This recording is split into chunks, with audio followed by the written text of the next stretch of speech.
do happens in a social emotional context. This means that right here, right now, in this space, there's an emotional energy, a charge.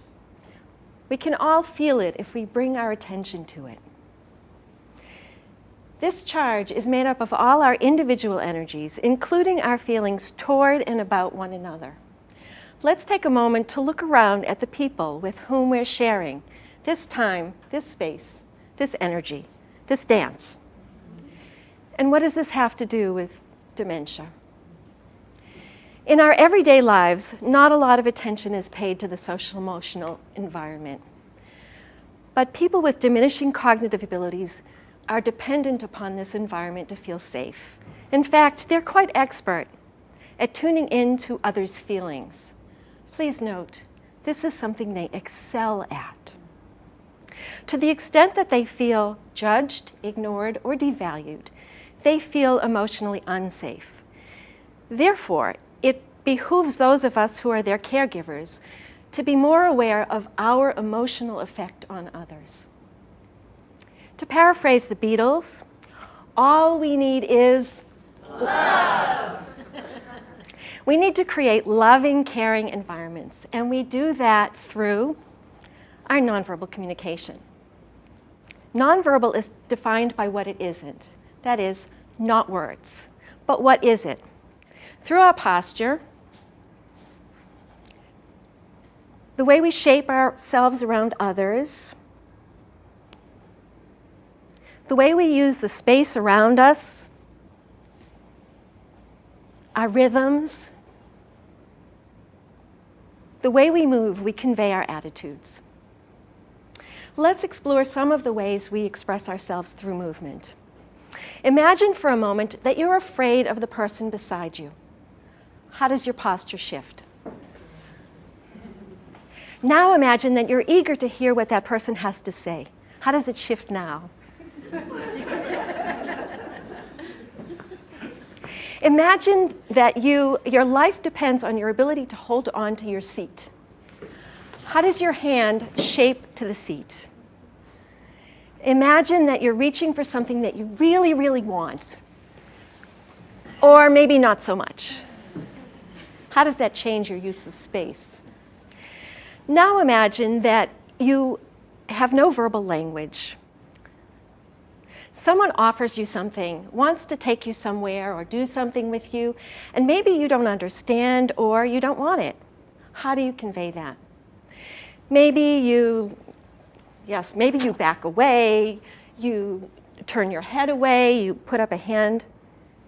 If your attempts to communicate are misunderstood and thought to be symptomatic of dementia rather than communicative, it is likely they'll be disregarded.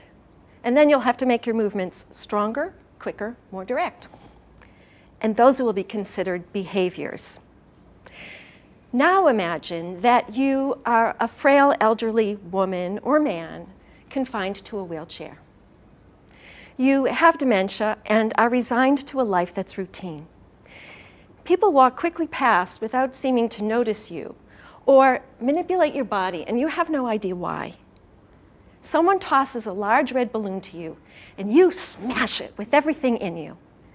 That, too, is nonverbal communication, and I see that regularly. This tells me there's an energy inside waiting to be tapped, and I want to tap it. These are resources otherwise lying dormant, unused. My father had dementia and lived in a nursing home, and he said on numerous occasions, you'd think they could have figured out something to do with all the knowledge and life experience we bring. When some people think about dementia, they think almost exclusively about what the person can't do, whether or not they can understand or express themselves verbally, recognize people, know where they are or what time it is, how to take care of themselves. That, of course, is essential to function. But even when a person can no longer function, they remain a person. Dance movement therapy builds on what a person can do. So, what are some of the strengths a person with dementia may bring? I've already alluded to emotional sensitivity. In dementia, the internal censor or judge may no longer work. Is that good or bad? As with all things, it depends on one's perspective. Some call the lack of censor disinhibition. The person may no longer be able to do something because someone else wants them to. This lack of censor may free the person up to be spontaneous, to say or do what they think or feel, to be genuine. Personally, I highly value genuineness. It takes a lot less energy to discern how a person truly feels, and it frees me up to be present. Many people with dementia are unable to access motivation. They need someone, preferably everyone, to provide sufficient sensory stimulation that is culturally and personally relevant to help them connect to their intrinsic motivation. Once that motivation is tapped and they're invited to be present, they can be delightfully playful and present. They can still move and derive great pleasure from moving, but without help, they can't access it. Dance movement therapy is about forging a healing relationship where dance and movement are the primary media, just as words are the medium in verbal psychotherapy. The relationship becomes the strongest motivator.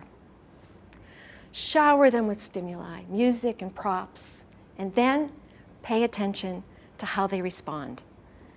Are their movements large or small, tapping a toe, blowing a kiss, or refusing to participate?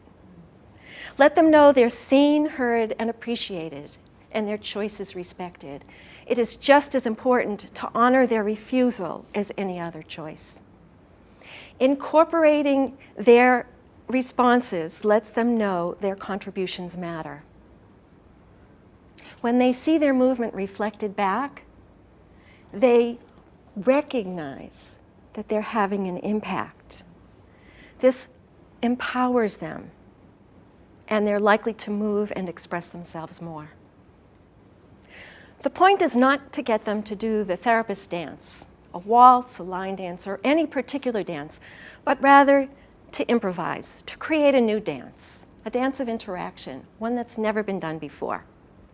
What happens once the music comes on and the props come out, no one can predict. The benefit?